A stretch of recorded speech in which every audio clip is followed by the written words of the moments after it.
আমরা বিশ্বাস করি প্রতিটি নাগরিকের ধর্মীয় পরিচয় ও রাষ্ট্রীয় নীতির মধ্যে সুষম ভারসাম্যই ন্যায় ভিত্তিক রাষ্ট্র প্রতিষ্ঠার পূর্বশর্ত। রাষ্ট্রের প্রতিটি নাগরিকের নিজ ধর্ম পালনের পূর্ণ স্বাধীনতা থাকবে, যা সংবিধান দ্বারা সুরক্ষিত হবে।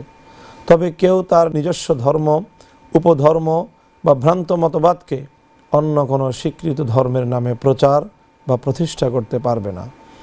রাষ্ট্র পরিচালনায় কোরআন ও সুন্নাহ সর্বোচ্চ নির্দেশনা হিসেবে থাকবে। খতমে নবুওয়াত আমাদের ঈমানের অংশ। সুতরাং খতমে নবুওয়াত অস্বীকারী কাদিয়ানি তথা আহমদিয়া সম্প্রদায়কে আমরা অমুসলিম হিসেবে স্বীকৃতি দেব, যেমনটি বিশ্বের বিভিন্ন মুসলিম দেশে কার্যকর রয়েছে। তবে কোনো নাগরিকের জীবন, নিরাপত্তা ও মর্যাদা রাষ্ট্র কখনো ক্ষুণ্ণ করবে না। রাসূলুল্লাহ সাল্লাল্লাহু আলাইহি ওয়াসাল্লামের সহচর সাহাবায়ে কেরাম হলেন উম্মার শ্রেষ্ঠ প্রজন্ম এবং সত্যের মাপকাঠি। রাষ্ট্র পরিচালনায় কোরআন, সুন্নাহ ও সাহাবায়ে কেরামের অনুসৃত পথই হবে আমাদের নীতিগত ভিত্তি।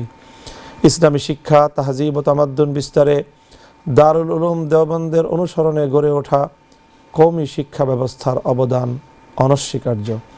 কওমি মাদ্রাসা শিক্ষার উন্নয়ন, সম্প্রসারণ ও মানোন্নয়নের লক্ষ্যে প্রয়োজনীয় আইন ও নীতিমালা প্রণয়ন করা হবে। কওমি শিক্ষার সরকারি সনদ ও রাষ্ট্রীয় স্বীকৃতিকে যথাযথভাবে বাস্তবায়ন করা হবে। এ লক্ষ্যে বিদ্যমান কওমি শিক্ষা বোর্ডসমূহের প্রতিনিধিদের সমন্বয়ে একটি স্বাধীন, স্বায়ত্তশাসিত ও আইন দ্বারা সুরক্ষিত কওমি শিক্ষা মঞ্জুরি কমিশন প্রতিষ্ঠা করা হবে।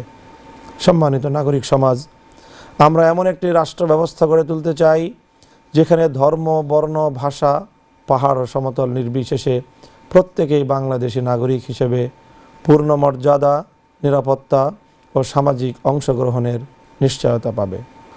উর্দু সহ পিছিয়ে পড়া বিভিন্ন ভাষাভাষী জনগোষ্ঠীর নিরাপত্তা, মর্যাদা ও নাগরিক অধিকার পূর্ণভাবে নিশ্চিত করা হবে।